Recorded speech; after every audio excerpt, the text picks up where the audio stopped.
இது வந்து ருமானி மாங்காய்ப்பா, நார் இல்லாத மாங்காய். இதை நல்லா தோலை சீவிட்டு இந்த மாதிரி வந்து துருவிக்கணும். கேரட் துருவுறதில் துருவிக்கணும். இதுக்கு வந்து எண்ணெய்லாம் கிடையாது, அடுப்பு தேவையே இல்லை.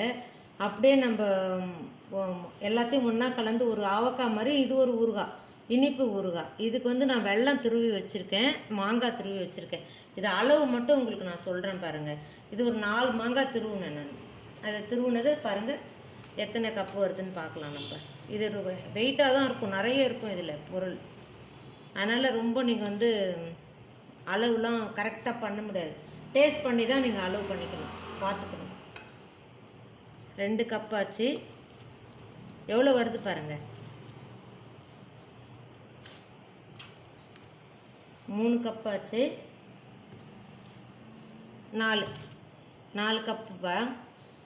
இதுக்கு உப்பு வந்து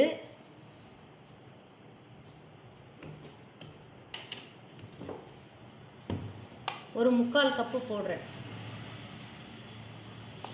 பாருங்கள். 3/4 கப்பு போடுறேன்.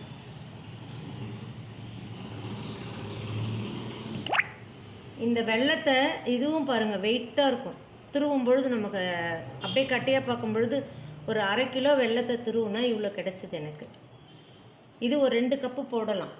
நான் 1/2 கப்பு தான் அளவுக்கு இருக்குது. இது நான் போட்டிருக்கேன். பத்தலைன்னா திரும்பி ஒரு 1/2 கப்பு வெல்லம் துருவி போட்டுக்கலான்னு பார்க்குறேன். அதிகமாகிடுச்சுனாலும் ரொம்ப தித்திச்சுன்னு இருந்தால் நல்லா இருக்காதுல்ல, அதனால் 1/2 கப்பு வெல்லம் போட்டிருக்கேன். மிளகா பொடி பார்க்கலாம். காஷ்மீரி சில்லி பாதி, காரமான மிளகா பாதி. ரெண்டுத்தையும் வெயிலில் காய வச்சு தான் நுணுக்கியிருக்கேன். இது வறுக்கலை. இதுக்கு எண்ணெய் கடுவும் கிடையாது. இது எல்லாமே அப்படியே பச்சையாக தான் போடணும்.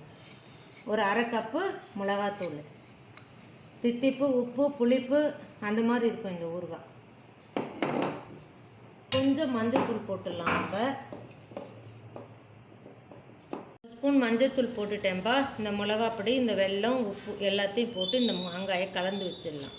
கலந்துட்டு நாளைக்கு காலையில் திரும்பி ஒரு கரண்டி வச்சு நல்லா கலரி விட்டு இதை வந்து ஒரு துணி போட்டு வாக்கட்டி வெயிலில் வைக்கணும்ப்பா. ஒரு 2 நாள் வச்சிங்கன்னா இதில் இருக்கிற தண்ணி எல்லாம், அந்த ஈரப்பசை எல்லாம் போயிட்டு நல்லா ஒரு மாதிரி தொக்கு மாதிரி ஆகிடும். இது உங்களுக்கு கெட்டே போகாதுப்பா. 1 வருஷம் இருந்தாலும் கெடாது. ரொம்ப நல்லாயிருக்கும். நான் இதை பண்ணி நாளைக்கு திரும்பி இது காலையில் எவ்வளோ தண்ணி விட்டுருக்குன்னு காமிக்கிறேன் பாருங்கள். அது காய்ஞ்சதுக்கப்புறமும் நான் எப்படி இருக்குன்னு காமிக்கிறேன் உங்களுக்கு. நீங்கள் இல்லாமல் இந்த சீசனில் கொஞ்சம் பண்ணி வச்சுக்கோங்க, நல்லாயிருக்கும். பார்த்திங்களா, இந்த ஊறுகாய் வந்து நைட்டு நம்ம போட்டு பெசரி வச்சோமே, அது பாருங்கள் தண்ணி வந்துருக்கு பாருங்கள். அந்த வெல்லம், உப்பு, காரம் எல்லாத்துலேருந்து அந்த நல்ல மாங்காயிலேருந்து தண்ணி வரும் உங்களுக்கு. இதை இப்போ நல்லா கலரிட்டு 2 தாம்பாளத்தில் போட்டு இதுலேயும் அதுலேயும் போட்டு மேலே துணியை கட்டி வெயிலில் கொண்டு போய் வைக்கணும். வச்சுட்டு சாயங்காலம் இது எப்படி இருக்குதுன்னு உங்களுக்கு காமிக்கிறேன். இப்போ காலையில் இதோட நிலமை எப்படி இருக்குது, சாயங்காலம் இதோட நிலமை எப்படி இருக்குதுன்னு பார்க்கலாம் வாங்க. இங்கே பாருங்கப்பா, இந்த ஊறுகாயை நான் வெயிலில் வச்சேனே, அதில் இருக்கிற அந்த தண்ணி ஃபுல்லாக ட்ரை ஆகிடுச்சு. அது சின்ன கிண்ணத்தில் வச்சோம்னா 2-3 நாள் ஆகும். அதனால் நான் தாம்பாளத்தில் போட்டு நல்லா ஒரு மேலே ஒரு துணியை போட்டு கட்டி வச்சுட்டேன். அதுவும் ஒரே தட்டில் வச்சா கூட லேட் ஆக போகுதுன்னு 2 தட்டில் போட்டு வச்சுட்டேன் பாருங்கள். இது ரொம்ப அருமையாக இருக்கும்பா. இருங்க, இது எல்லாத்தையும் ஒன்றா கலந்து காமிக்கிறேன் நான். பாருங்கள், சூப்பராக அப்படியே தொக்கு மாதிரி ஆயிடுச்சு.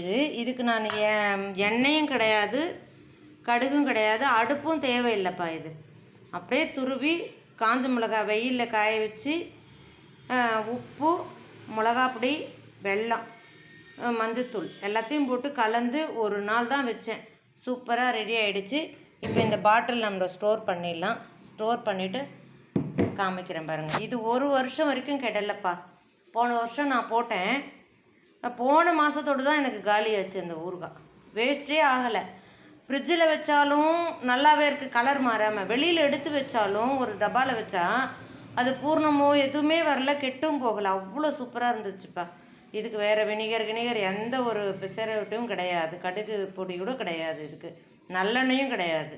அந்த மாதிரி இந்த ஊறுகாய் நீங்களும் பண்ணுங்கள், ரொம்ப நல்லாயிருக்கும். கொலஸ்ட்ரால்லாம் இருக்கிறவங்க சும்மா கொஞ்சம் தொட்டுக்கணும், ஏதோ ஒரு ஊறுகாய் தொட்டுக்கணுன்னா இந்த மாதிரி தொட்டுக்கலாம், நம்ம சாப்பிட்லாம், தொட்டு சாப்பிட்லாம்.